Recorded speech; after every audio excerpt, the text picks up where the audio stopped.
Hey guys, and welcome back to another YouTube video. In this video I'll be going through my round 2 team preview, going through how I've made a big changes to really get the cash flow going, as that's going to be crucial, is finishing off the team as quickly as possible, as well as upgrading and getting a premium that I missed. I just flat out missed, as well as the two mid prices that I'm getting in are just cash flow options, as they have really good roles, especially I think both of them on the wing, but they're still getting CBA time at the moment, so they're really of value, and they're sort of also covering off what other people are doing a little bit. So before we get into the video, remember to like and subscribe, turn the notification bell on so you know when I upload, and let's get into the video. And it's that one. So as you can see here, you have a lot of this going on, and I've just actually thought of something whilst this is going on, is that and the annoying part is because it's a 5:05 game. We tonight with Richmond versus Adelaide. And the good thing for me is that it's Marinoff and also the likes of Conti playing, so it's not anyone that I really need to worry about. But I've just thought, can I get Anthony up to the likes of a Priest or a Stannett already? That could be a play actually already, and then that will mean that I basically can use Cordner as Anthony effectively, and have a better scorer or something like that as I move heads up to Stannett. So that's definitely a play that I need to ponder, as that will change up my plans just a little bit, as I'd be then trying to use McDonald and also potential McDonald and as I'd still have heads, I'm pretty sure, if we go to the trade-ins, reverse that as well, and then manage team. If we go over here, actually now I might actually do this trade if it's possible. Stannett, how much do I have left? 28k left. Confirm, and then you'll see here, I can move heads out. I think heads will be the lowest out of those defenders. And then I already have a much better back line. I've got heads here who's already 60k more expensive than Anthony. Will have a little bit less cash gen, but next week it means that I can potentially go for I could go cover off that good defender and get that last defender in Priest most likely. I just need to. The thing about this is I can also, as it is I believe a rolling lockout, then should be fine to get. But I mean, is heads really gonna score that little? So I don't know what I'll do. I think it's up in the air what I'll do.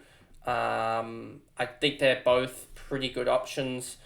I think just getting rid of Nansquin is the order of the day, to be honest. Players I can afford, Anthony. So yeah, it's an interesting one, with who's going to gain more cash, etc., and how I'm going to get the most points on the field, I guess. So yeah. I'll probably chat to some other people across the day and see what is the best value, to be honest, to get, and yeah, we'll go from there. But that is definitely a trade option.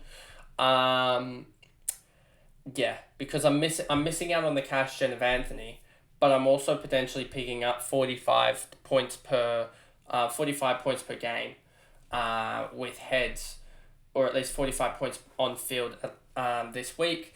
And then heads and Cordner just need to go to a better midfield, a better defender, and that'll be heads and Cordner. That'll easily get up to Priest already. and getting up to Priest already pretty much with McDonald means that those three cash gens can make up, I guess, the difference in Anthony. So it's an interesting one. I'm just trying to work through the logic here with it. 'Cause that makes sense to me, but then I'm like, that shouldn't be that easy. I mean, basically, the thought here is Anthony going to go as large as she did in round one? Is she going to gain that 200, 300k, or is it better to get Stannard? Or how is Stannard and Heads' scores going to, I guess, combine? Are they going to be the 45, 46 difference, or are they going to be a 10, 20 difference? Because if they're only a 10 or 15 difference between them, then it's probably not the best. So I think I might just try and hold out and use Anthony, because Anthony, 2 weeks of Anthony could absolutely make my midfield ridiculous price wise. Well, just scoring wise, I'd have a midfield that's probably going to average 110 or so this year. Even getting rid of Conti, but hopefully Conti can score well, because that means that I can, if Conti scores well, then I can, Anthony will become a lot more valuable if Conti does score well, and I can keep Conti. But we'll wait and see. I mean, a lot of the things that I've done, hypotheticals that I've done, are probably not going to happen, because a lot of players' scores will change rapidly in round two, I think. Heads, Gordon, obviously McDonald. These are all, that's the same back line. I'm pretty sure, just putting Cordner on field because she's got the tough matchup in North, but that'll mean that the ball's probably down her end a lot more. McDonald's got Sydney, but I just don't see her I just don't like her role, to be honest, with her time on ground, etc. Then move into the midfield. Marinoff, Swanson, Conti, Davies coming in because she just had a ripper game and looks back to her best, and just got to go with the crowd on this one, pretty much. It's not that I'm not going to try and go and be like, oh, I can get this such and such player, sacrificing a little bit more to get this player and this player. Davey is the one, 131 in week one. She could easily go 110, 115 for the rest of the year and is priced at 80. Need to get her in now before she goes up by another, if she has another really, really good game, she'll go up by like another 150, 140k, and that starts to get to the end, the edge of being impossible to trade in. And I know that I pretty much have Press Barkers covered by Anthony, Bonici, and also Smith in the latter rounds, in like 2 or 3 rounds when I can get her, and that'll be a lot better. And that'll pretty much have me a midfield which is probably going to be top 5, I think Conti will be a top 7, top 8 type player, and I think the rest of the girls that I have planned to come in will be top 7, 8 as well, as I think you'll see a lot of these girls will score lower in week 2. Bringing in Anthony obviously for the cash in, as I probably would have said some point in this video so far, or alluded to it to the point that you guys would understand. Davey and Hoare going against what I had in week 1 with Hickey, and going for Davey or Hoare. I just missed the wrong ruckman, to be honest with you. If you look here, and I think Davey went down, Hickey went down too. If I'd gone Strom, I would have been in an absolute position. Or if I'd gone Moffat, I would have been in an absolute position at this point, as I would have had a really, really good scoring ruck. Would have had a little bit less money, but I think if I'd actually gone a Moffat over Hickey, I would have had enough money, I'm pretty sure, to actually go and still do a lot of my trades, as pretty much get to a lot of my trades, as you can see with the trades that I've done. So there's that. Davey Hoare, Hoare's holding, but I think hopefully she has a better game against Sydney, but I have a feeling Moffat is going to smoke her in the ruck. Malloy, Phillips, Roberts, Gardner are all staying pretty much for the year.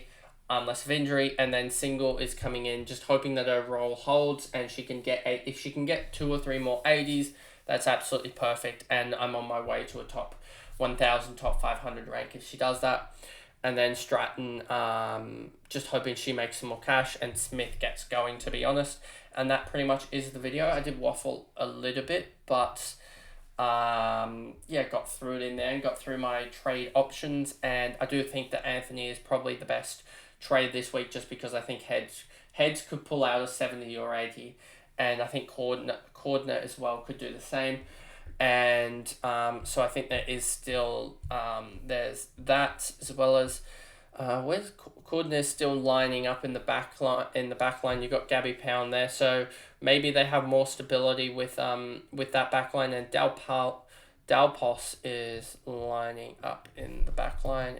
She's a forward, so, and she's lining up the back line, so there is some value there with Dalpos.